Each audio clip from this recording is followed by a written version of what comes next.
Hello, my name is Tanya from Storytime with Miss Tanya, and today I'll be reading Stand Tall, Molly Lou Melon by Lovell.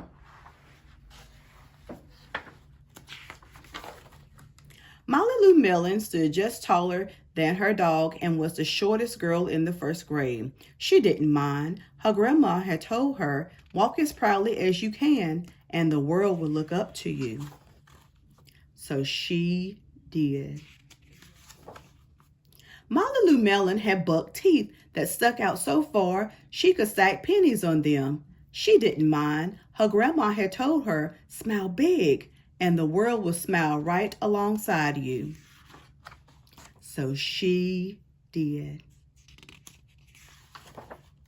Molly Lou Melon had a voice that sounded like a bullfrog being squeezed by a boa constrictor. She didn't mind. Her grandma had told her, "Sing out clear and strong, and the world will cry tears of joy." So she did.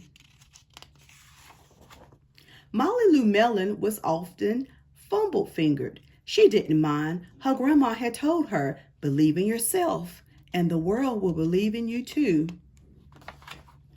So she did. Then Molly Lou Melon moved to a new town. She had to say goodbye to her grandma and all of her friends, and started in a new school. On the first day of school, Ronald Durkin called her Shrimpo in gym class. When the game started, Molly Lou Melon caught the football, ran under the legs of Ronald Durkin, and scored a touchdown. All the children thought, "Wow, she's good." And Ronald Durkin felt very foolish. On the second day of school, Ronald Durkin called her Buggy Tooth Beaver. Molly Lou Melon took out her pennies, stacked 10 on her teeth, and smiled as big as day. All the children smiled with glee, and Ronald Durkin felt very foolish. On the third day of school, Ronald Durkin said, "You sound like a sick duck. Honk, honk." Molly Lou Melon sang out a quack so clear and strong that it made Ronald Durkin somersault backwards, hit his head, and have to go to the nurse. All the children cried with joy to be free of Ronald Durkin for the rest of the afternoon, and Ronald Durkin felt very foolish. On the fourth day of school, Ronald Durkin said that she'd made the snowflake all wrong, but Molly Lou Melon opened up her paper and revealed the most beautiful snowflake of all. All the children oohed and ahed, even Ronald.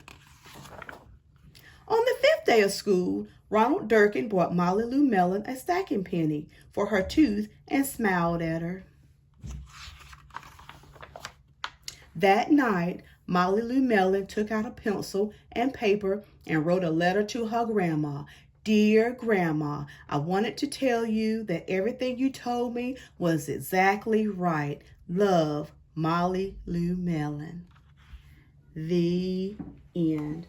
And again, the name of this book is called Stand Tall, Molly Lou Melon by Lovell.